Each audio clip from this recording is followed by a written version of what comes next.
Hello and welcome to another episode of Apocalypse Duds. Jeez. This week, last week, this school has been a little hectic. There was a gun battle in front of my elementary school. Oof, Uh, yeah. so that was not ideal. Um, but the kids are resilient and keep doing amazingly well. Hell So yes. in my life, things are happy. I got a car, which is exciting. Mm, then not now it's like now I can go to see my family, which is nice because before I was like not driving on the highway. Right, Um, right. Oh, fuck, so all is good in this. yeah, this will be dated at some point, but the fucking bridge collapse. Uh, Oh yeah, wow. yeah. That shit was nuts. Yeah, and Yeah, it's like that's I don't not, know. People, I had, people have I even said to me. go ahead. Well, people have even said to me like, "Why are you trying to make this a political thing?" And it's like, I'm not making it a political thing. It just like is the It it. just I mean, it is. is a right. It is a legal issue. It is a political issue. At some point, I'm sure we find out that these basically people were overworked. Whatever the fuck Yeah, is going on. I mean, it's like it's not. I'm not suggesting that somebody like ordered the people to crash the ship. Like right. Yeah, there's, it just is a fuck up. It's a fuck up, and we know why fuck ups happen. yeah. I will say to our friend's credit, I had multiple people ask me if you were okay um, that day. Yeah, So yeah, people, no, yeah, and friends of the show people love really us. reached out about. Yeah, and it's like I don't know. It's like the place that I talk about every episode. It's like the Yeah, places that I same, live. same. Yeah, your Baltimore is my Atlanta. We both love our fucking Yeah. we put on for our cities. Shout out. What's like I don't know that people understand like this was a portion of the Beltway. Right. So, like, the Beltway around Baltimore is no longer circular, which is Yeah, just, like, unimaginable, really. right. Yeah. When But when I- when I saw anyway, it, I thought that it was going to be something like the Atlanta Bridge collapse that happened a handful of years ago, where like this little 100-yard section or whatever of a bridge fell, yeah. and so traffic was fucked for the 4 months it took them to repair. And then I watched a video and was like, that looks like a fucking demolition. That's just crazy. Yeah. It was like yeah, I don't know. I Yeah. must have driven over that bridge, like, hundreds of times. Right. Yeah. Shout out the Baltimore Bridge. Hopefully the situation gets fixed as quickly as possible. And Yeah, the Francis Scott Key. yeah, fucking fuck that asshole.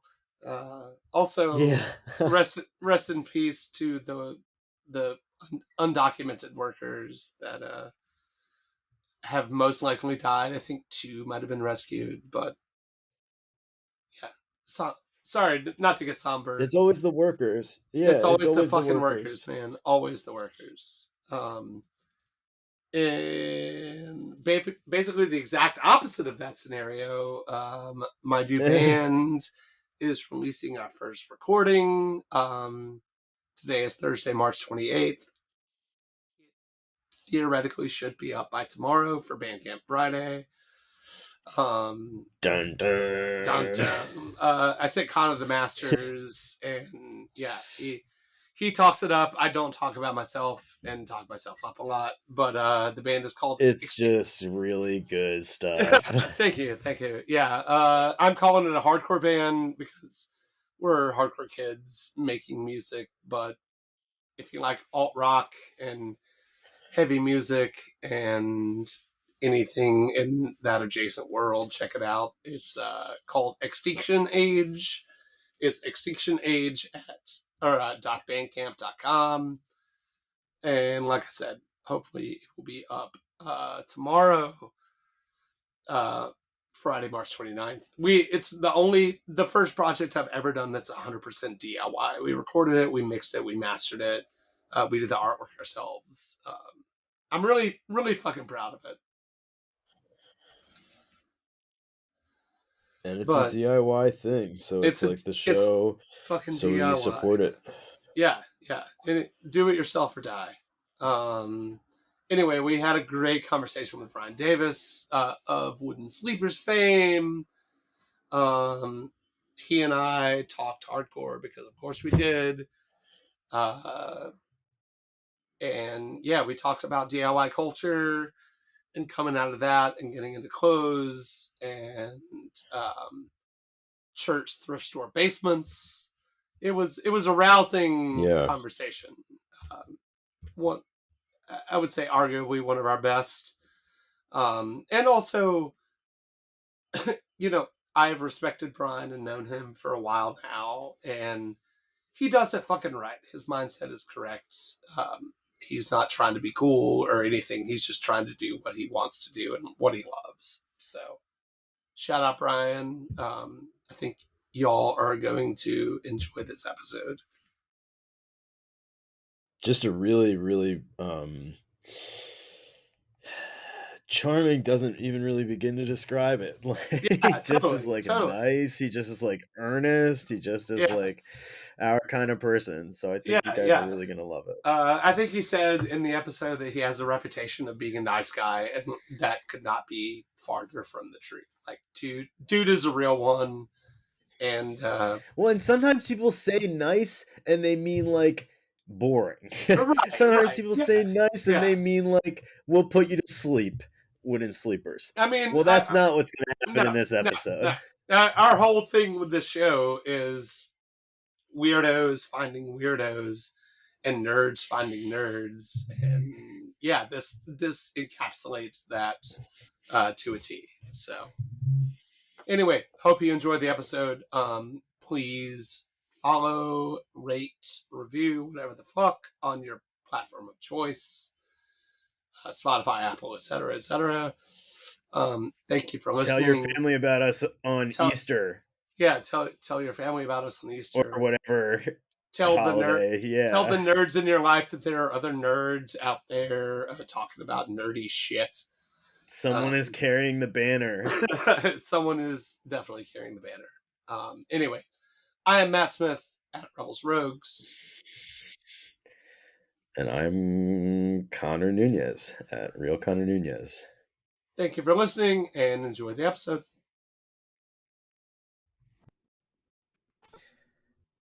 Hello and good afternoon. We have a heck of a show for you today. Now, we know our listeners are in the top 0.001% of many categories. They're smart, they know people's names, they have read a book, etc. So, we know you wouldn't be sleepers on our next guest. Hey, Matt, would you get my plugs for me? Well, we'll have to experiment with that joke in a little bit. Yeah, we definitely will. Here's a man who needs no introduction. We've written one anyway. From the select press section on wooden-sleepers.com. The New York Times calls the store, quote, an oasis of cool. Gentleman's Quarterly Magazine calls it New York's best new vintage store. Esquire calls him a grail whisperer. Complex Magazine claims he has, quote, a discerning eye and taste level. Brian Davis, the valiant viceroy of vintage, welcome to the show. Thank you for enduring that again. Thank you for having me, man. I'm thrilled. I'm a fan of you guys, so this is very exciting for me. So I can't wait to get into it with you. I appreciate hearing this. What to say.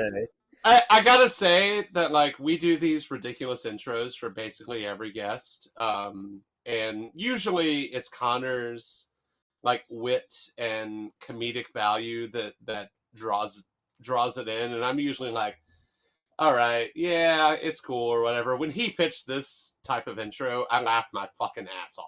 So Because yeah, the other ones are not funny at all. they are, but this was immediately like, oh, this is gonna be fucking hilarious. Well, So we haven't even Matt botched the fucking joke. I Okay, did so we're botch gonna it. do the joke.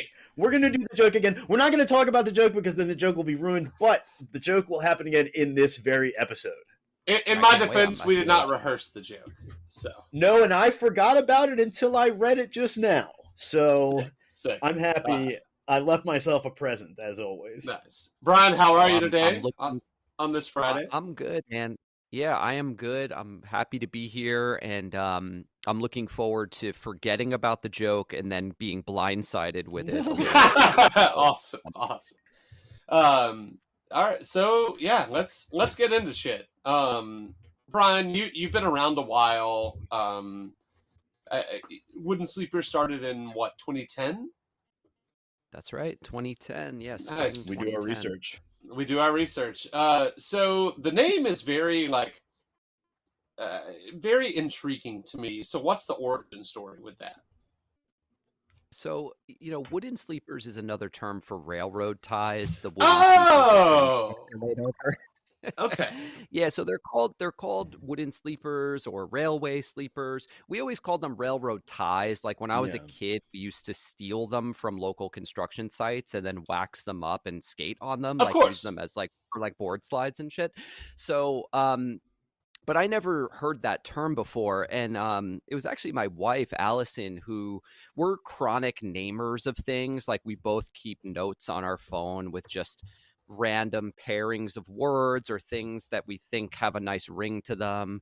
Um, Probably just a spillover from being in bands for many years. We're always like naming things. Oh, that could be a cool name for something or whatever. So she actually had wooden sleepers, and when I was starting up the business, she graciously gifted that to me. And I thought it had a nice ring to it. And it kind of fit with the Americana vibe that we were doing. And yeah, it just stuck. I liked it. I thought it looked cool. I thought it sounded cool. And it was not going to pigeonhole me into one specific thing. Like if I Right. called it, Yeah. Brooklyn Vintage Company or something, that Oh yes. Oh probably yes. wouldn't have aged as well. So anyway, yeah, that's the origin story. That's awesome. And a lot of like, just from, kind of knowing you over the years and seeing the progression of Wooden Sleepers, like you're super influenced by where you grew up, correct? Totally. Yeah. I mean, I think the whole brand, the whole point of view is informed by my growing up on the North Fork of Long Island, which is a pretty rural, kind of like rugged, nautical type of area that, to be honest, when I was a kid, I didn't appreciate it all. A Oh lot yeah. of people assume I grew up like Huckberry Finn or something, Huckleberry Finn, like Yeah. fishing and like all this shit. I never did any of that stuff. I was like a skateboarding punk, like listening to Cypress Hill and Nine Inch Nails, and I couldn't wait to get out of like what I perceived as this like oppressive hick town. Right. And that's exactly what I did. Like the second I turned 18, I moved into New York City and never looked back. And it wasn't till many, many years later, and probably around the time I started Wooden Sleepers, that I started to sort of like reconcile that like love-hate relationship with my Yeah. hometown. And really through Wooden Sleepers and like the process of building that brand and sort of figuring out the point of view, um, was kind of learning how to like appreciate the things from that area, or at least create an image of it in my head that was better than maybe the reality was. Totally, totally. I am also from a very like rural Georgia town, and like I went through the same exact shit. And the fact that I spend a lot of my personal time like with my business in the middle of fucking nowhere really kind of made me like reassess my relationship with my hometown and just small towns in general. And like at 40, it's a lot different than it was at 20.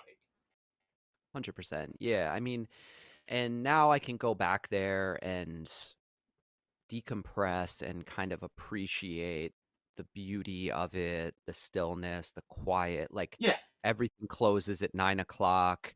It's kind of like a beach town, honestly. Like there's not much going on in the winter, and that's actually a time I enjoy going out there and just like walking around the beach in the winter and Yeah, hanging it's out. It's nice. super quiet. Like all the businesses are shut down. People who might have summer homes are not there. It's just like this kind of eerie, empty place that Yeah. I really enjoy that time. Of course, I like going out in the summer too, but it's a totally different vibe. You know, it's the kind of place that's like during the winter months, it's like the year round people, the people that are more like, you know, your middle class, like normal working people. And then in the summer, you've got this like influx of kind of like affluent people with summer houses and boats and da da da. So like the whole dynamic shifts a lot.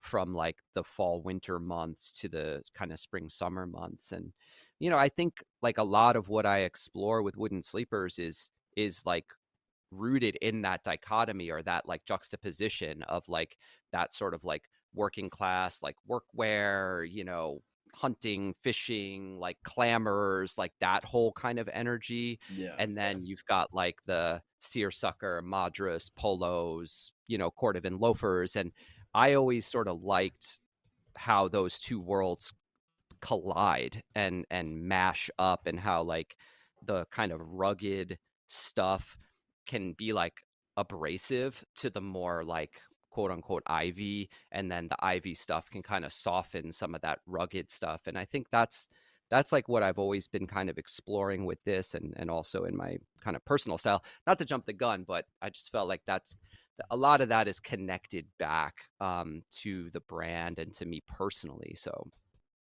Hell yeah. That's a great fucking answer if I'm being honest. Which Matt often is dishonest to everyone. So, uh, well, I think that the dichotomy that you talk about is like a lot of what makes me like the place where I live a lot. You know, I think Baltimore is like uh, it just is like crumbling Victorian mansions, and that of course they're not. It's not like exactly like that up there, but I think that that vibe, as they say, is really like strong. yeah, I mean, you know, and even like we don't have to like get too in the weeds on this stuff, but like even the different, because people are like, oh, you grew up on the east end of Long Island, like the Hamptons, and I'm like, no. So there's like two forks, right? There's a North Fork and a South Fork, and the North Fork is like really rural. That's where I grew up. So it's like farms as far as the eye can see, in between little towns that are microscopic. I Right. just didn't even Whereas know that this. I didn't even know that that's what it was Yeah, like at no, all. like I've never been, I've been to the like to the Hamptons ish area, like that part of Long Island. I've never been to the North Fork, but like you really don't think about there being farms. It's so close to Yeah, the the most populous city in the or the busiest city, I guess, in the world. yeah, I mean, and so like the Hamptons is, you know, those are some of the most affluent neighborhoods in the country, right? yeah, Southampton, East Hampton. Yeah. And you know, the interesting thing about growing up out there was there's no it's like a cultural vacuum, you know. So if you grow up and you're interested in like alternative culture, music, skateboarding, art, whatever, like you really had to seek out other like-minded people. And the cool thing about that era was you could actually take a bus that ran from the North Fork where I grew up for $2 or whatever it was, all the way west through Riverhead and then back out east into the Hamptons. And you know, you would find like these pockets of kind of weirdos and skaters and people into like hardcore or punk or whatever. Right. So I would spend a lot of time in Southampton and East Hampton and Montauk when I was in high school, but it was mostly with people that would be considered like townies, you know, just Right. people who Yeah. live there all year round and were just like normal people, not like your Martha Stewart estates and Jerry Seinfeld and all that, because that's there too. But I think the Hamptons, it's even more uh, of a dichotomy than the North Fork, because the North Fork, it had that kind of influx of affluence, but the South Fork is like really, really extreme, I Yeah, think. yeah. Um, Like More so all than of you the guys had a similar experience, as varying as it would be from you being very rural and them being like around some of the wealthiest people in the world for 4 months out of the year. And totally, like yeah. you just sought each other out. You sought out the weirdos that like understood the plight. Yeah, and it's funny, like a friend of I keep in touch with a couple people to this day from that time in my life, and got this photo recently of like this posse at this makeshift skate park. It's back like when I was coming up, like skateboarding, it wasn't really as accepted as it is today. I mean, now it's like an Olympic sport. So Yeah. Right, right. any It skate used to be park or thing like that. countercultural. Totally. And I think like back then it was a thing where like if you wanted a skate park, you found some abandoned lot and you started building, Right, basically. right. Yeah. Yeah, You know what I mean? Like there were no grants, there were no like it just sort of happened in a very DIY.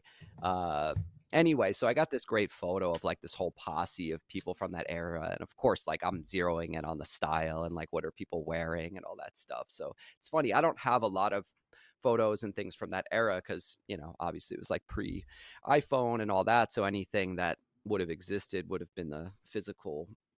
But yeah, anyway, it's fun. And so anyway, just to get back to your original question and point, I think a lot of what I'm doing now is informed by that time in my life totally, in one way or another. totally. Yeah, this is going to be the most left field question I maybe ever asked. But do you remember the like those late '90s like the X Games are ascendant at this point, right? Like I was talking to someone the other day, and I definitely have like original 3 or 4 years of X Games like recorded off the TV onto VHS somewhere. I gotta Oh find them. hell yeah, absolutely, yeah, same. Do you remember those fucking Nike commercials that like there was a golf one and a tennis one and maybe one more, but like it was basically like the gist of it was what if we treated all athletes the way that we treat skateboarders? Oh whoa, Hmm. no, I don't remember that. Dude, That's very so interesting. yeah, maybe I'll find one on YouTube and post it on the story. But essentially, like the cops would raid a tennis court or a golf course and treat I the have it people right here. playing.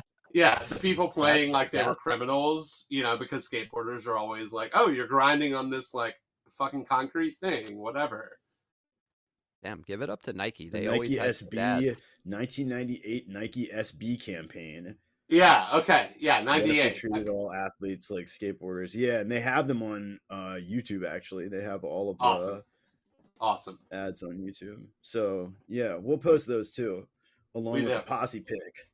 we definitely will. Yeah. Please send us the posse pic. For sure. Yeah, I got to dig it up. Nice. Nice.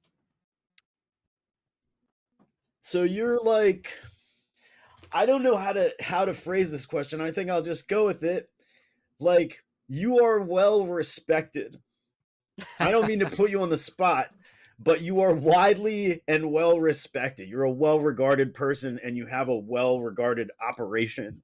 So I'm wondering, how do you do that? Right? Like, isn't business supposed to be cutthroat? I suppose, but that's just not who I am, and I've tried Hell yeah. to conduct business in a very authentic and genuine way, in a way that's true to myself. And I think part of that comes from Wooden Sleepers started from a place of genuine interest and passion and love for this stuff, right? This was never something that was even supposed to be a business. I never even thought of it as a business. It was just something I loved to do and was into from a really young age. I always loved vintage clothing from like the time I was in middle school. I would see people, I was obsessed with Nirvana and alternative music and Of course. skateboarding and hip hop, and I would see the clothes that people were wearing and I would try to emulate that style, and the easiest way to do that was either to raid my grandfather's closet or to go to the local church basement thrift store and buy the stuff. Which at the time, you know, you could get cool 50/50 poly cotton blend t-shirts for 50 cents. You could get old like Wrangler jeans. You could get trucker jackets, whatever. Everything was so cheap, you know, a dollar Right. here, $2 there, $5 there. So like the access to the stuff was, it was there, it was available, it was attainable. And you know, I think by the time I was like 18 or so, I had this thought of like, man, it would be cool to open a vintage clothing store. Right. But what the hell did I know about opening a vintage clothing store? I was 18. I had no money. I had no resources. I had no support system. I had no knowledge. I had nothing. And the years leading up to that, I didn't even know there was such a thing as a vintage business. I thought this was just like cool clothes that I could wear to express myself. It wasn't until I started taking the train into the city and seeing vintage Levi's and things that were being sold for three figure, you know, 500, 600, $800. And I was like, oh my God, this is like incredible. Like what, how, you know, I just, my mind was totally blown. Um, so, you know, fast forward many years, I feel like, I don't know. I feel like I'm rambling here, but like in terms of business being cutthroat, I just think it's such bullshit and people Yes. front so Yes. much in this game, and it's like just be yourself. You know, like everybody who's small is trying to appear bigger than they are, and everybody who's big is trying to appear smaller than they are. And it just always comes across so disingenuous. And I think at some point, like with all this like social media business, I was like, you know what?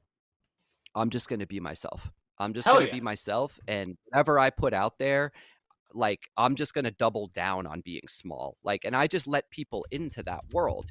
Yeah. And that's like the good, the bad, and the ugly. I think it's really easy to have like an optimistic, everything is great kind of output in social media. But, you know, I documented closing my store. You know what I mean? Right. Like I Right. was like, Yeah. And this is like, what's going on. Like, and I just felt like, let me let people in. And that's only gonna, I don't know if I had like a motive with that per se, but it was more just about let me show people what's going on. People might be interested in what it's like to essentially like run a mom and pop, run a small business. Like here are the challenges, here are like the wins, and I just felt like that always kind of worked well for me because when bad shit would happen, people were there for me. When right. good stuff would happen, people were happy for me. And I think that's like the kind of, I hate to use the word like community or like community building, but I do feel like that's maybe what was happening intentionally or not, you know, but we had sort of built this little community and built this little hub and become this little beacon for people who were into this kind of stuff. And you know, that's just always how I operated. And I mean, it should go without saying that like being nice to people goes a long way, you know, not being an asshole and not screwing people over, like showing up on time, doing what you say you're going to do. Like this, I'm 42 years old. Like this is common sense to me. You know what I mean? This is just like how you should behave in a society, not just like when you're running a business, but just like be courteous, you know, treat people nicely, do what Right. you say you're going to do, be on time. Like these are obvious things that I don't know if that gives me a reputation of being a nice guy or whatever, then so be it. That's fine. But I do kind of pride myself on like those type of values and those kind of principles because ultimately wooden sleepers has been something really personal to me, and I feel like I wooden sleepers is me, and if the business doesn't have a good reputation, that means I don't have a good reputation, and that's not something that I'm okay with at Yeah. all. We could have an entire conversation about what you just said because it like it resonates with me personally because I'm in the same like world that you are. And that's how I try to operate. Like my personal number one rule is don't be an asshole. It's not fucking Totally. hard to be a good person and to like treat others with respect and then two, it is a very personal thing for the people that, like, I respect, like the old heads that I've known over the years. Like, it's not a dollars and cents game in the vintage world, and it shouldn't be in the clothing world either as a whole. But you have to have a connection with what you're doing, and like the best, in my opinion, have that. Yeah, totally. I mean, 100%. I think that anybody who's getting into vintage for money is an idiot because there are a Yep. million better ways to make money. Yeah. It's like open a laundromat or something, you know what I mean? Like Yeah. there's Right. just like Right. so many better things that would be easier. Um, yeah, anyway, I, consider that a disclaimer, I I mean, I guess. think I think that, like, that comes back around to community as much as that word is tossed around needlessly.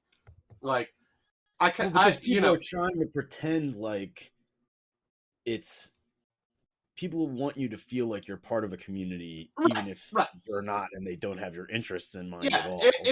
if you're a fucking real authentic person, like documenting the closing of your retail shop, like, I feel like the right people connect with that in a way that, like, the people that are just trying to be cool or whatever the fuck don't. And it's like, you're showing a real side of yourself that, like, is vulnerable, but is something that, like, lots of people deal with. 100%. I mean, during that time, I remember New York Magazine posted a cover, or they published an issue where the cover was something to the effect of like saying goodbye to 500 businesses we loved that closed in New York City during COVID. Wow. And we were Jeez. in that issue, and it was the most gut-wrenching thing to thumb through at the time. I remember just being like, fuck. And every year I think about posting something on the anniversary of closing that shop, and I'm just like, every year this is not something I want to celebrate. And I Right. never post anything and I never talk about it because I'm like, that was such a fucked up, hard, painful situation. And I wasn't alone by any stretch. I mean, it was totally messed up. Not to like drag this into a totally negative space, but I think again, just like letting people into that world and then, coming out of it on the other side, I felt like us, the store, the brand, whatever it is, I felt like Wooden Sleepers was actually stronger coming out of that. Um, and I don't think it would have been that way had we not had the support of that community. And people really, I have to give a shout out, and I don't know if I've ever said this publicly, but like during that time, people that were able to support really came through. Like people ordering stuff when we were posting things on Instagram and just like helping to kind of keep things afloat. It really mattered, and I think that had a lot to do with having really strong roots in Red Hook for those 5 years that we were there. Um, and then when finally I came out on the other side and opened up this showroom for appointments, some of the very first people that booked appointments, and mind you, we're like 45 minutes north of New York City now, so really nowhere near Red Hook, Brooklyn. Some of the very first people to book appointments were people that were customers and clients of mine down in Red Hook, which was very heartwarming. I was like, damn, this is incredible that like you're here right now, Oh, totally. Totally. Yeah.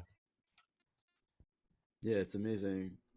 I wanted to ask you what you were looking for in middle school when you're in the church basement thrift Oh, store. dude, are you kidding me? Like, so my two style icons were Kurt Cobain and Snoop Dogg for years and That's at that's the so time. funny. That That's Yeah, is so so like, funny. is the yeah, title so of the episode. yeah, Yeah. so like Kurt Cobain, obviously everybody cites him as a style influence now, but he was truly like, I wish I could find a picture of myself in sixth grade because I had the kind of shaggy mohair cardigan with the hole punched in the sleeve so you could slip your thumb through it, like the Yeah, dude. ratty vintage t-shirt, the old denim with the knees blown out, the Chuck Taylors, the whole nine. But then I really loved like Snoop Dogg, you know, his whole thing with like the super crispy, like creased Dickies, the oversized flannel shirts, like Mhm. the hockey jerseys with the hoodie under. Yeah. Like, I loved that whole vibe. And I think I was like into both of those worlds kind of equally. And there was a lot of maybe not a lot of overlap, but there was definitely some overlap, like in the early to mid 90s, just like alternative culture, kind of this idea of like aggressive music or like countercultural stuff. I feel like the hip hop and the skateboarding and the alternative music all were sort of in that like same ecosystem. Like, Oh it yeah. really wasn't unusual for like me and my friends to be listening to like, you know, Nine Inch Nails 1 second and like Cypress Hill the next, or and a lot of times these groups would even play together, or like Wu-Tang Clan and Right. like, you know, whoever. Like, I'm a little surprised that this is the first time Cypress Hill has come up on this program. Yeah. I owe a Same. deep, deep debt to yeah, Cypress Hill. Yeah. Me Uh, too. yeah, yeah, Me yeah. too. Dude, just I actually amazing. saw them recently and I had never seen them before in my life. And I was a huge Cypress Hill fan when I was in middle school. And I don't know. I think I actually had to leave because I was getting nauseous from the smell of the all the marijuana that was being smoked in the venue. Yeah, I believe Which sounds it. like really narky and like dorky, but it was something that was kinda, like, overbearing, but the show was actually sick, and I'll tell you, the show was perfect for me. It was like a perfect Venn diagram for, like, Brian Davis, because Sick of It All opened, and Oh then shit. KRS-One was direct support, and then Cypress Hill was the headliner, so I was like, I actually love all I'm probably one of a small minority of people in this audience that loves all of this stuff equally. That likes Right. everyone on the Yeah. bill. They did do crazy stuff like that. My roommate is like your guy's age, and he talks about uh I think like Rage Against the Machine, Nine Inch Nails, and Primus in a Sure. show. Like, Yeah. are you That I mean, sounds fucking kidding that me? It's sounds just fucking insanity. amazing. like Holy the Just shit. first insanity. Lollapaloozas and like the first Yeah, folklore yeah. to that stuff, but like, because I was too young, but I remember seeing like t-shirts and posters and stuff, and it was so diverse and so mashed up. And even like the even like the hardcore shows and stuff, when I first started getting into that world, like none of the bands really sounded like one Yeah. another. It was just like this, Yeah. like, And it now would be everything like sounds the fucking really same. So well, or it's just clustered together in a way that is like a lot of like-minded groups on the same bill. Whereas like when I was coming up, it was not unusual for like, you know, you to go to a show and see like Mineral playing with like Earth Crisis or something. You know right. what I mean? Like, Yeah. Right, just right. Which all is over the what I place. loved about that time Yeah. period. Like yeah, I started going to shows in Atlanta I think in 98. And yeah, like for the next number of years, you would have an indie band playing with like the harshest punk band playing with a straight edge hardcore band. Totally. And it was cool because you could sort of see, you were just exposed to so many different things at that point, where it was like really mind expanding and like, wow, okay, I'm being introduced to things that I've never, you know, heard of or seen. And, you know, we would get like a lot of touring bands. 'Cause I think, you know, it's funny, like, um, not to like get into the weeds on this stuff, but I figured we would end up here anyway. But like, Long Island, I would go out on a limb to say, had a bigger scene than New York City Right. for a number of years, like in the mid 90s to late 90s, early 2000s.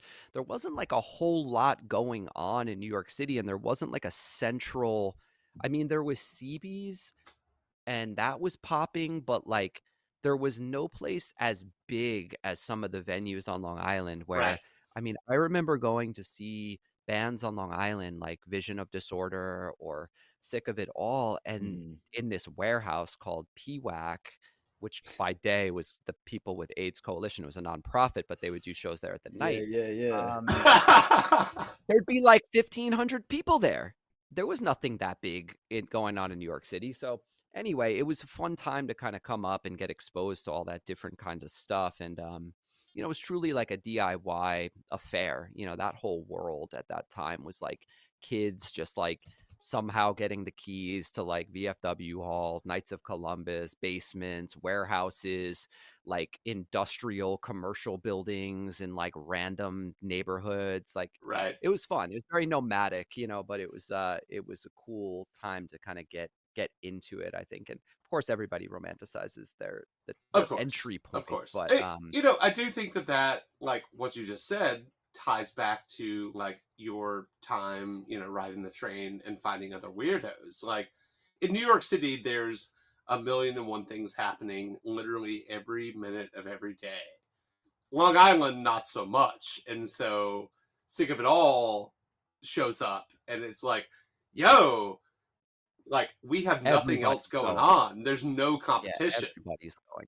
Yeah. Yeah, totally, and that's why I think in the suburbs, like, there's such a voracious appetite Yeah. for that kinda stuff because there's, like, so many kids, it's so boring, it could feel so oppressive culturally, like, in high school.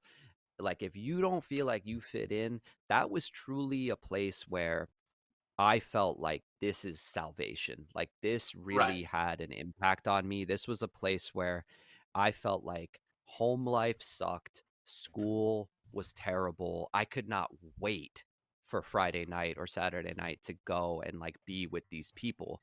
Um, and so that was like a truly impactful thing that I think for a lot of people, it's kind of like tourism, like they just kind of go in for a little while and then they go out and Right. whatever. That's totally fine. For other people, like myself and a handful of others, like it had a profound impact on our lives. And to be honest, like I'm still on a group chat with guys and girls I've known for 20, 25 years from that world. I mean, I met my wife in that world. Like I jokingly say, like, we have two kids. I was like, you know, if it hadn't been for that scene and those bands and playing music together, like who knows? My life would have been very different. Dude, I think for everyone, Wow. yeah, I think for everyone, like, and we're going to get into this for sure, but like both Connor and myself come from like varying subcultures. You come from this, like, lots of people that I know in the fashion world come from like whatever the fuck it is, from skateboarding to hip hop or punk or whatever. But like Yeah, what you just why? what you just described it is like so many of our experiences. Like, just like going to a place where you're around a lot of like people that are into similar shit and it's all interconnected. But like it really, in my opinion, makes a person if they have this experience.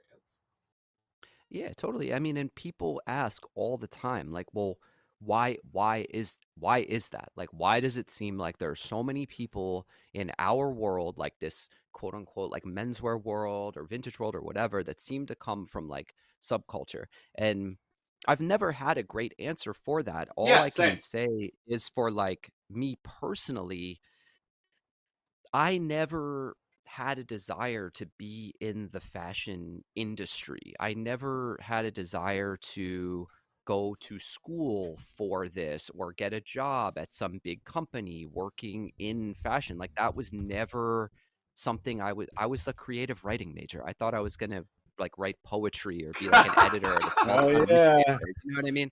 Like so my entry point into this was and I think the connection to subculture is this desire for independence, right? This Yeah. desire to do your own thing, to make something yourself, right? And people ask me all the time, like, oh, like, starting your own business, was it like risky? Did you have to, the money, loans, like venture capital, da da da da da? I'm like, no, none of it, none of it. Like, this was a truly DIY affair. This started so innocently. And by the time I took that step to actually open a bricks and mortar store, it was done with like friends, with family, with savings, and that's it. No bank loans, no partners, no VC, no nothing. And Good for if I you. could say like one thing to people out there, like so easy to get discouraged from pursuing the things you want to pursue, because the message you hear out there from people like in the quote unquote establishment is like, oh, you want to open a store in New York City? You need $2 million to do that. Right. That is such fucking bullshit. You do not need $2 million to do anything. You can do it yourself. Like, just look at all the cool independent shops that have popped up in the last 5 years. You think they had like $2 million? If I believed that, if I believed that I needed like a rock solid business plan and like VC funding and partners and da da da, like I would not have done shit. I would not have done anything, because I would have felt like, wow, this is impossible. But I was so naive that I thought, well, I can just do this. And that kind of like cosmic arrogance comes from punk. Yeah. Yeah.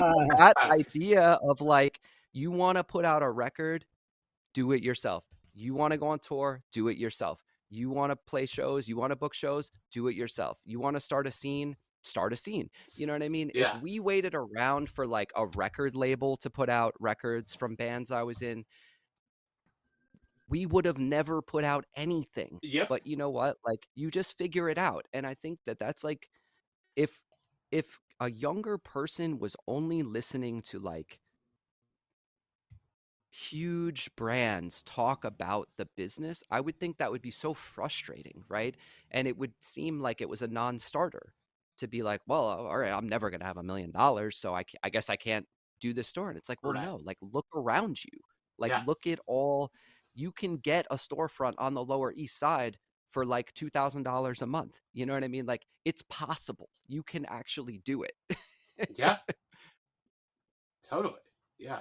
I think there's like this epidemic of people feeling like things have to be fully formed out of the gate. Right. And that's all social media, like this idea that like a brand or a band or like any sort of venture has to be this like perfectly formed thing like right out of the gate. And I feel like that is so troubling, because we're all human, and like part of this is the process, right? And it's that thing of it like growing and evolving and being refined over time and getting better and better and better. Of course, there's like hiccups and roadblocks along the way, but Always. you know, Always. this thing of like, oh, I have to have like this thing perfect like right out of the gate is like, no, you don't.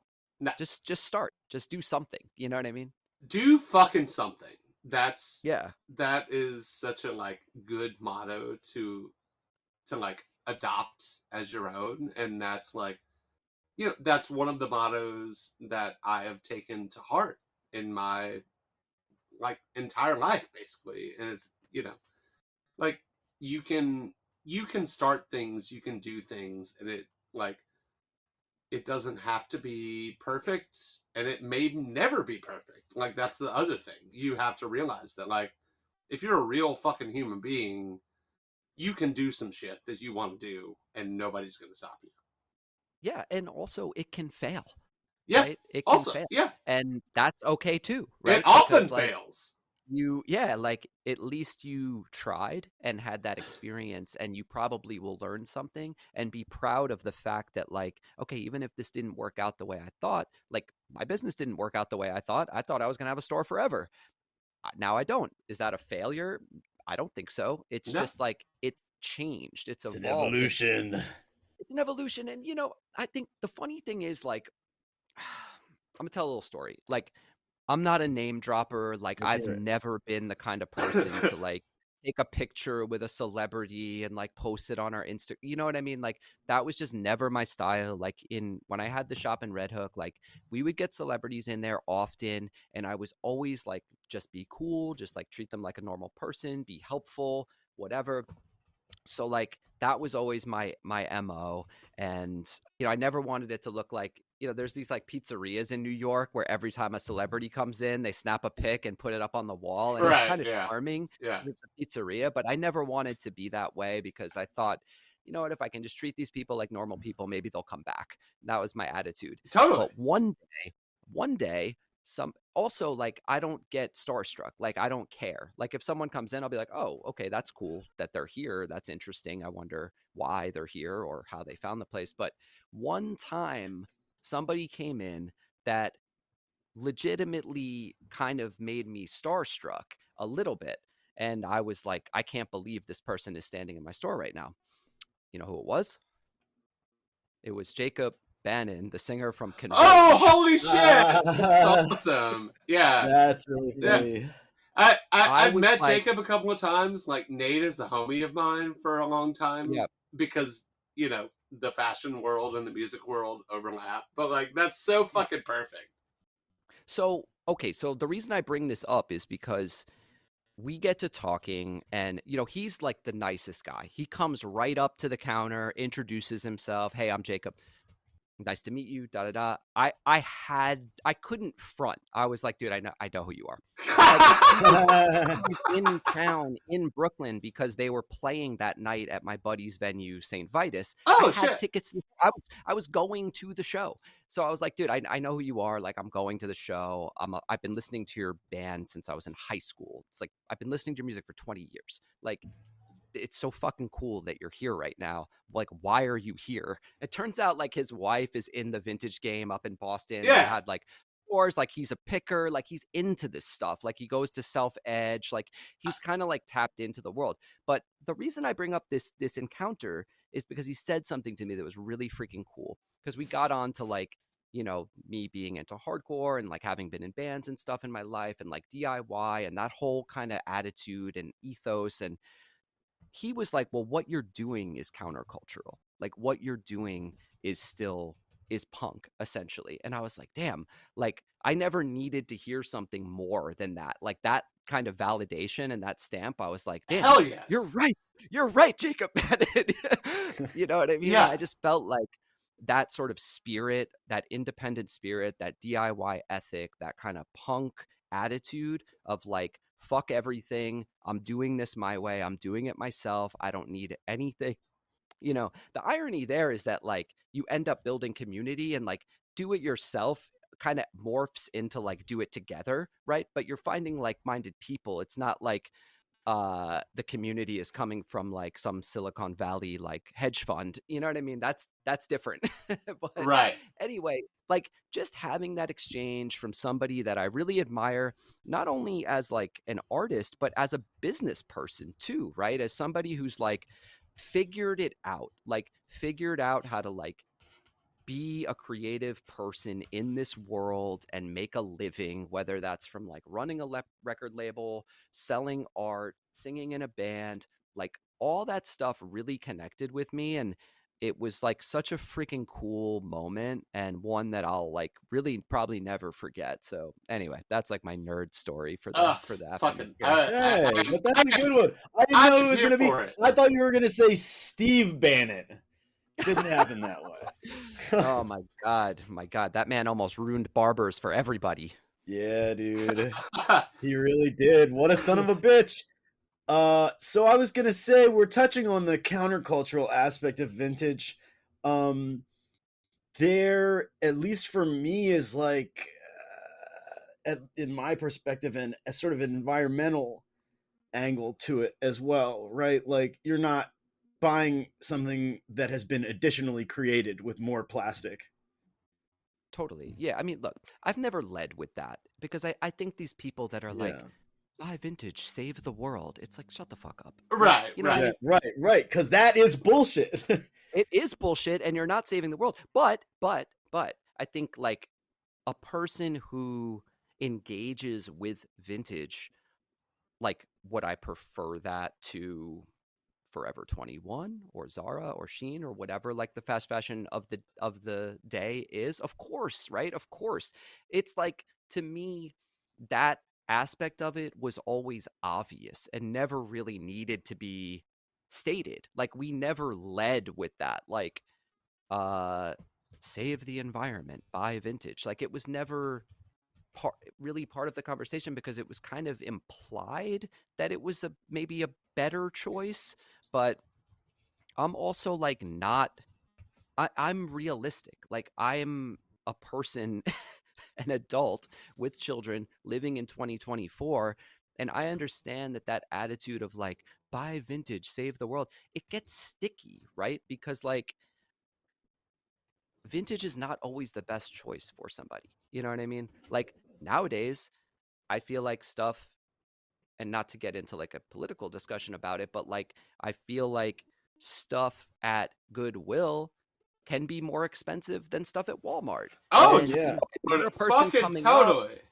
and you don't have a lot of money, and then all of a sudden you're being forced into this sort of like ethical conversation of like, oh, well, buying vintage is more ethical than buying at Target. Well, no, that's fucking bullshit, because at the end of the day, like, you got to do what you got to do, right? Right. And like, I'm not here to say like talk about anybody's like how they choose to spend their dollar. Like, of course these big companies are problematic and there's issues there. Do I think buying vintage is going to like solve that problem? Absolutely not. But you know, this thing, and it's the same with food. It's like clean food versus, you know, it's all bullshit, and it's like highly problematic language, and especially to make it like an ethical conversation. Like, I think that when I was growing up, like vintage clothing, secondhand clothing was not cool. Like, Right. I was extremely like impoverished growing up. So like Yeah. wearing vintage clothing or going to a thrift store to get clothing was not cool. You know what I mean? And I think we've come a long way from there. And it's encouraging for me to see younger people and this sort of younger generation be like, no, it is cool. I actually love that, because I think there's just like an awareness now around like secondhand and vintage, and of this like way to sort of express yourself. And like, of course, there's like the environmental aspect of it, the individualistic aspect of it, like this idea of kind of like reusing or repairing or upcycling or modifying something to make it new and keep it out of the landfill. Like, that's all really positive stuff. I'm happy that those ideas and ideals are kind of trending now. I think that's a good thing. Totally. But I think it's pretty problematic to say like, oh, one is like more ethical than the other. I don't think that's the case at all. I think given the choice, I'm going to go vintage over Costco, but like that's my choice. That's my preference. I also like this stuff. You know what I mean? It's not always cheaper.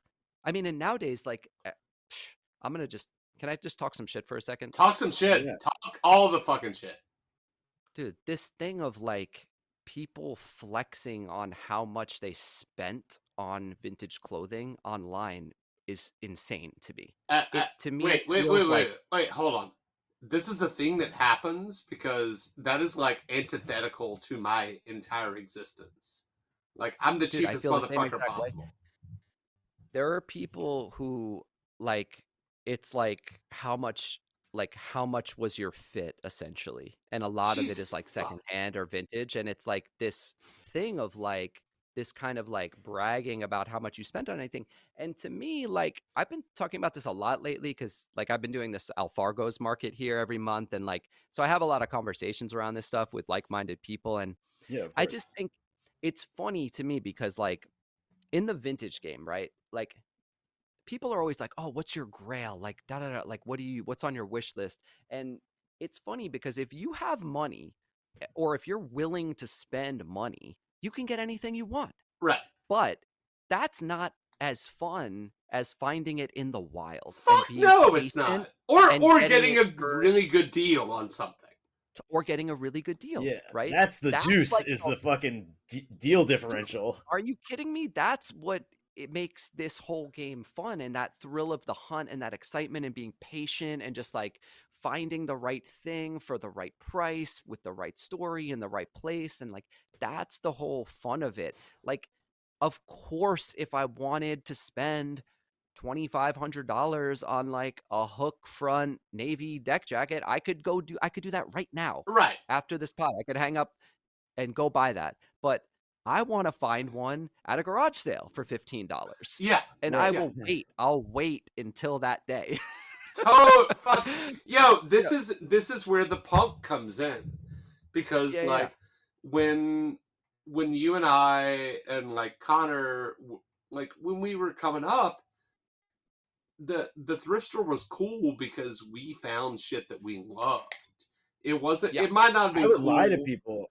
I would lie to people about getting my stuff from the thrift store Oh, in the first fuck. place because I it never was like fucking because it was so despised. To Brian's right. point, I mean, it was like Yeah, you were like a complete piece of shit. I think in the rural South it wasn't that big of a deal. Like I had one of my No, best no, friends. of course not. Like one of my best friends throughout, my early childhood to when I graduated. I haven't talked to him in a long time. Like solely wore Abercrombie from like seventh grade on, and but also like there were 800 kids in my high school, maybe. Uh, so like the status of shit never mattered, and like I was thrifting from a very young age, and I was just like, I don't really give a fuck if you think it's cool or not. And nobody else, like, no one else truly gave a fuck. Like, we all just existed together. Well, it Yeah, I goes don't to think show, I guess, anybody that ever. there are different experiences in the world. But like, it just no one is saying like buying secondhand clothing was and has always been like an above board choice to make. No, Like a definitely lot, I not. mean, Definitely for a not. lot of people, it was an essential thing. But I think, Now, for whom many of those people, they've been priced out of it completely and they need it. yeah, Mm. and I mean to a point, yes, but like also, in certain places, like you go to thrift stores and it's still affordable, and there's a plethora of things. Like I always hate the like thrifting is a privilege thing in the vintage world. Like it comes up here and there, and I'm just like, guys, you touch grass. But like there always has been that individualistic aspect of it, which I think is kind of where the like punk and subcultural pipeline comes from. Yeah, I mean, I think that the clothing thing for me like started even before that though, and I think the the sort of like punk music, skateboarding, countercultural stuff only just like enhanced it because Yeah, I think like I could go back even further to being a kid and just being into clothes, not vintage, not anything, but just really caring and thinking about it a lot and having a feeling when I put on a certain outfit or a certain shoe or whatever, and that feeling of going into school like $1,000,000, right. that felt really good to me from a really young age. And it was something that I see now, even in my daughter who's 5, she's very opinionated and puts things together in her own way and doesn't really want my input or my wife's input. She wants to sort of express herself in her own way, and I love the stuff that she comes up with because she is like maximalist to the extreme, like pattern clashing, stripes, polka dots, like different colors, different everything. And I'm just like, this is so aspirational to me. Like, I love the way that she dresses and puts it all together. I think it's so cool. And I just love that she cares. I think that's what it kind of comes down to is like that caring about it and being interested in it. Was always what it was about for me.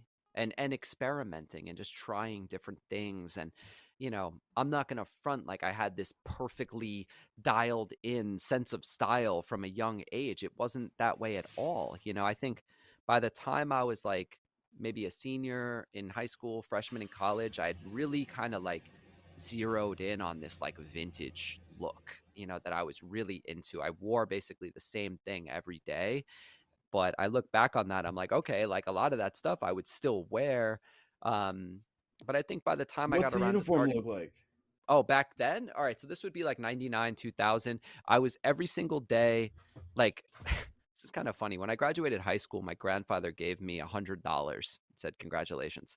And like an idiot, I went up to the Tanger Outlet Mall in Riverhead and went to the Clark Outlet and bought a pair of chocolate suede wallabies with the $100 because they were like 99 bucks at the time. And Nice. I would wear those with some like worn in Wrangler jeans, like I guess they were boot cut. They were like the cowboy cut that everyone's wearing Yeah. now, which is kind of funny. Mhm. So it's not like an extreme flare, but like a slight, yeah, like a little baby flare at the bottom. And then some sort of like 50/50 cotton poly like threadbare tee and a Levi's or Wrangler denim jacket. So it was denim on denim with the wallabies and a vintage tee, and that Yeah. was every single day. Like that's what I was rocking. By the time I came around to like wooden sleepers, which was many years later, um, things had shifted. But it's funny, like I think I was quite a bit older when I started wooden sleepers than a lot of the other people who were like in that kind of hashtag menswear moment. So I think a lot of like people were kind of figuring out their style, and that's where like there were so many changes and trends and tastes through those years, like 2009, 10, 11, 12, da da da da. It went from like preppy to heritage to Italian to whatever. It was like rapid. My Yeah. style never changed during that time because I was like already in my 30s. I was like, this is how I want to dress. Like, this is how I dress. You know Right. what I mean? Right. Yeah. Like, I Uh, had friends that would be like in a fucking Isaiah suit one year and then like Rick Owens the next. And it like, I love that because I went through that too as a younger person, that kind of exploration and like finding what you like and trying different things. Like, I loved being there for that and seeing that. But for me, and I think a reason why Wooden Sleepers has never really changed is because it's really reflective of my own style and taste, and it it never changed. Like if you go back and look at screenshots from like when I started Wooden Sleepers on Etsy in 2010, the assortment is exactly the same as what I'm selling now. Maybe it's a little better now. right. It's a little more refined, but essentially it's like that same mix of things that I really loved, like the workwear, the military, the Ivy stuff, and the sort of outdoorsy, like gorpy stuff, and that's always been what I've been into, like from that point on, basically. So yeah, it's been funny. Well, the Do you have a inverse of name for it? Do you have a name for it? Have you concocted like a in your head name for it as a namer of things? Not to put you on the No, spot. not really. I said something silly once that I thought would be a thing, but it was not a thing, which was like it wasn't representative of the whole. It was if it was sort of like a I'm terrible at math, but like the X and Y, like the No, I know quadrant. exactly what you're talking about because I'm always trying to graph shit and I have no idea. So I think if I have like my quadrant and I have like Ivy, workwear, outdoors, and Gorp? uh military, Right. like okay, so I came up with like Ivy spec, which was like a play on like mil spec, which was like kind of pairing the military stuff with the Ivy. That a lot, but that didn't really take off. And then it left out the other two. So I got to keep workshopping this. I got to keep you, workshopping it, you can do it. I believe in you. The Because I inverse. was rolling out Poison Ivy for a while. Poison Ivy. Ha ha Right. ha ha ha Sure. ha. No, I get it. I get it. And I like where you're coming from on that. I saw that post and I was like, I like this because, you know, and it's funny, I was talking about this with Nick, right? Andrew from Al Fargo's and J Press Who's at the been most on this recent very Fargo's program. market. And I was like, Nick, uh I was talking about like J Press, who's a great partner. I have a pop-up shop in the J Press store in New York City. And I said, Nick, J Press is sort of like this beacon of like conservative dress, traditional style, da da da. I was like, why is everyone at J Press a freak? Yeah. You know what I mean? Like, and we couldn't really figure it out, but he said that there was something there. And I think part of like my interest in that world is it's kind of like part voyeuristic, but also part like appropriation. Like I Yeah. liked the idea of like taking something that wasn't technically mine and being like, this is mine now. you Yeah. know? Like, I didn't Especially grow up like the status quo. yeah, I didn't grow up, like, around the country club or the golf club or the yacht club, but, like, I'm gonna take that polo, I'm gonna take those cordovan loafers, I'm gonna take that seersucker jacket, and I'm gonna make it my own. Like, this is mine now. And I liked Yes. that sort of, like, F you attitude of, like, I may not come from this world, but, like, I'm gonna sorta take this thing and make it my own. And I kind of feel like that's, like, a very, like, Japanese approach too, where it's like, I've always looked to Japan style as, like, they're sort of taking the greatest hits of American style and clothing and really just making it their own because I think they're more free to do that because there's not like the cultural baggage that comes along with some of this stuff. Hmm. Um, Right, like right, one time right. I brought That's a home, great point. like, case in point, like one time I brought home Birkenstocks and I got in like this blowout argument with my wife, who's such a punk. Like she was like, "Who are you? Like, this is like hippie bullshit. Like, you're changing." Whoa. Like it was a really big thing. And finally, I was like, "Fuck this! I'm returning these things because I don't want to deal with this I don't want to get roasted in this way." And I was like, "But like, look at this engineered garments lookbook. Like they're wearing them and it's cool." And da da da. And she didn't get it at all. And I respect that now. I think it's really funny in hindsight that that was like a hot button issue, but it just proves to show that like clothes matter and clothes really symbolize a lot of things, and different people have these connotations to clothing that is like super deep seated and interesting, and this like visceral reaction to certain things where you're just like, oh, I would never do that, but then people flip it and take it and make it their own. And it's like very interesting to see when that happens, like taking something that's really meant for one thing or meant for one type of person. And then somebody else comes in and says, you know what? I'm going to take this and make it my own and flip it on its head. I really respect that. And I don't know that I'm quite that adventurous, but in my own little way, that was sort of like my approach. And I think part of like that J Press thing that's fascinating for people is like, I'm going to go out on a limb and say that, like, in a weird way, I think J Press's like curmudgeony resistance to change is like kind of punk in a way because they're like, Dude, fuck Hmm. what yes. everybody else is doing. We are just going to keep doing the same thing our way. And we don't care what else is going on in the world. And we've been doing this for like 120 years. And that's the part of it that I really got into. And I don't think I'm alone in that. But this is No. something that this is a developing story. We're going to report back on this. Yeah. Brian David's part two, tired of discussion about so many things, is going to be fucking great. Maybe a year from now, we'll get to that point. Yeah.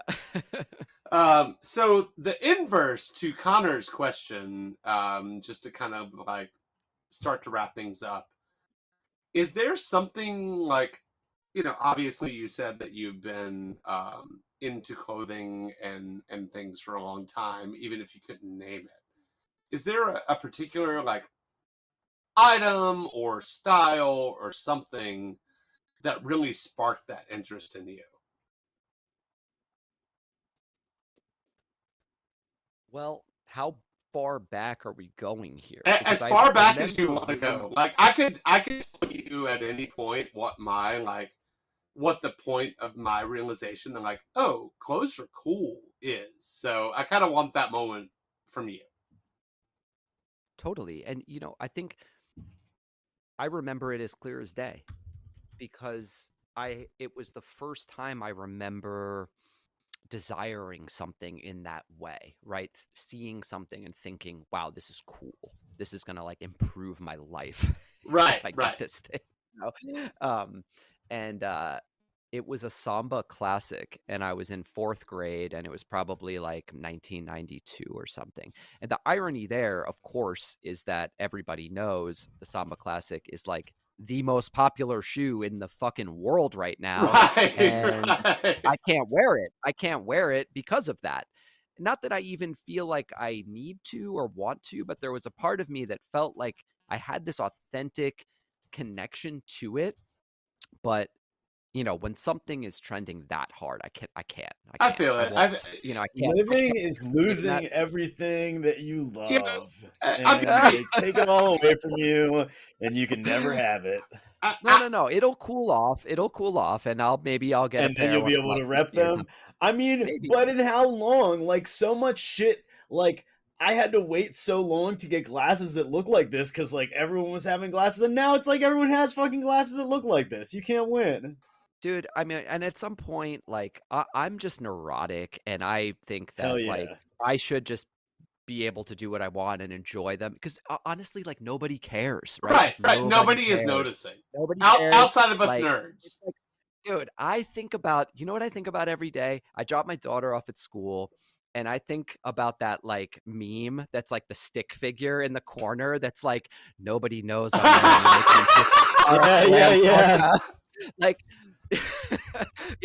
like it's like all dads in Under Armour. Like they don't give a fuck what I'm wearing, Right. and I'm just over there like, no one knows this is vintage Eddie Bauer. Like no one knows this is a vintage Browns beach jacket. Like, you know what I mean? And it's so ridiculous. Like, especially living up in where I live now, there's no runway.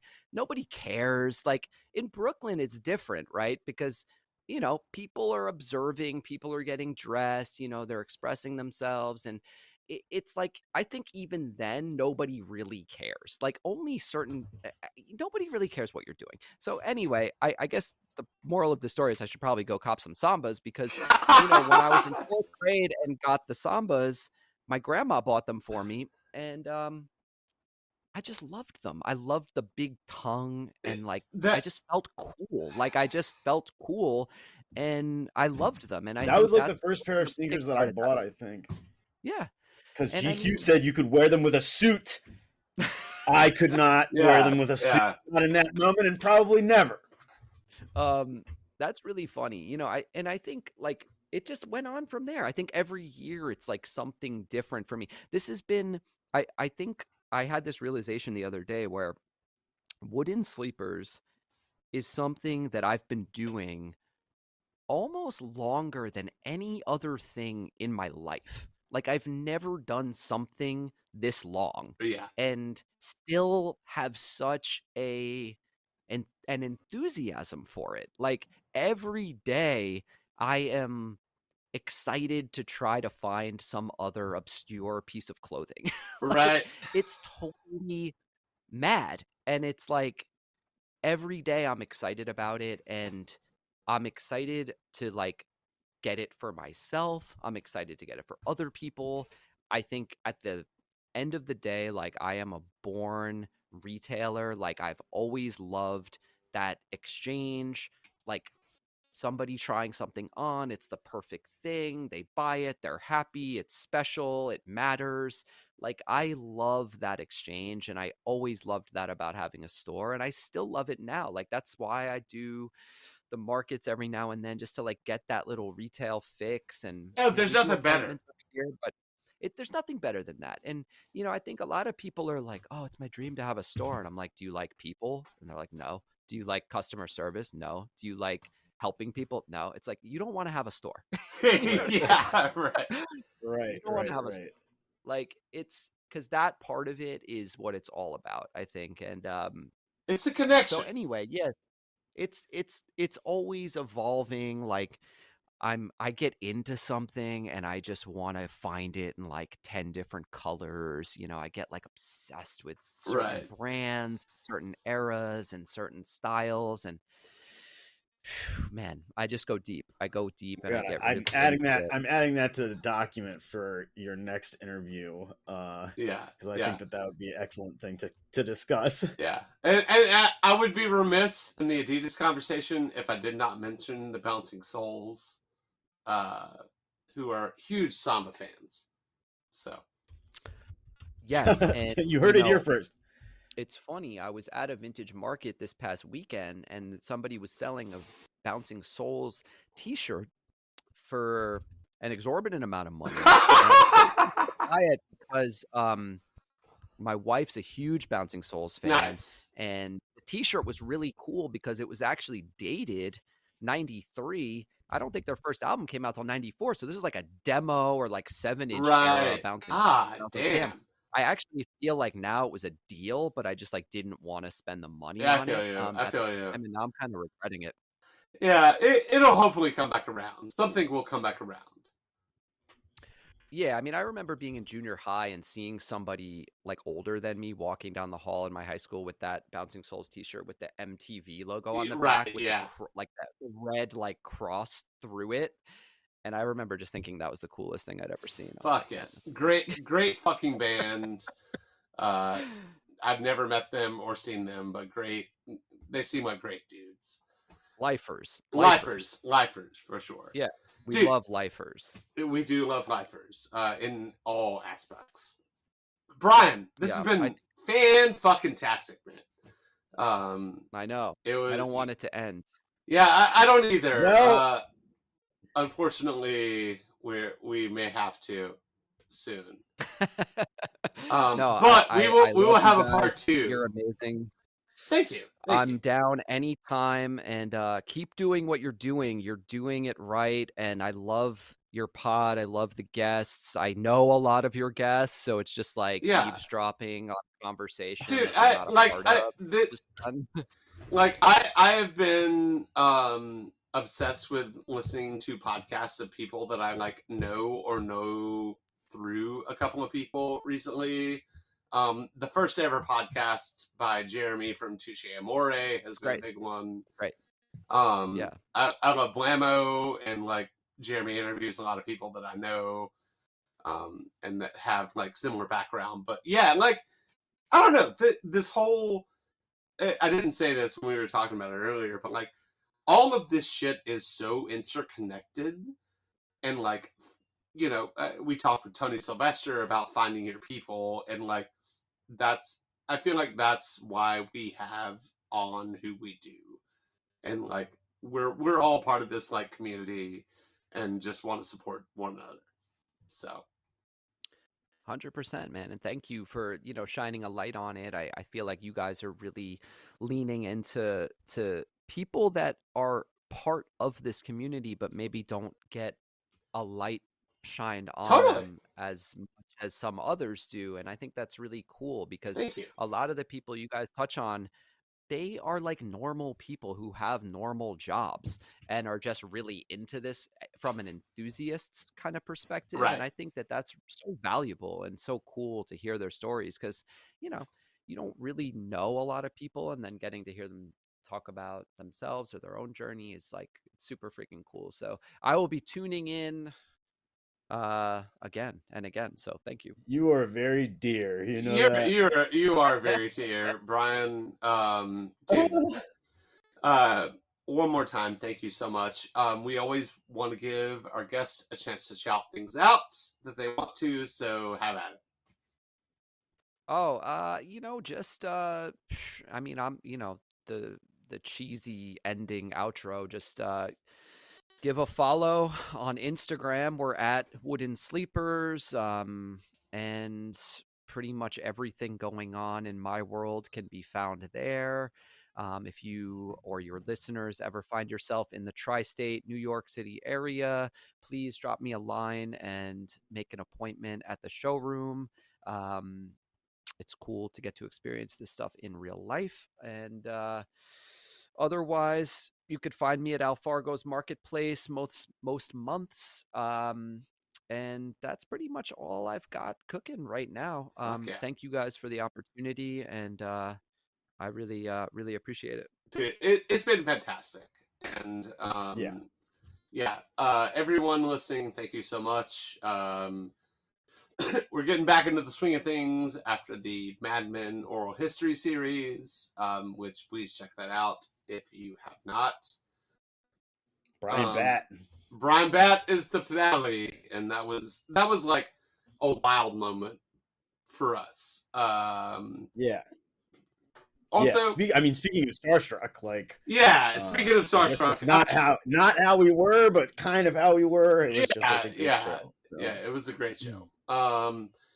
Please rate, review, subscribe on your platform of choice. I am Matt Smith. at Rebels Rogues on Instagram. And I'm Connor Nunez at Real Connor Nunez. And apocalypsestuds@gmail.com if you have questions, comments, concerns. At apocalypsestuds on Instagram. We appreciate each and every one of you.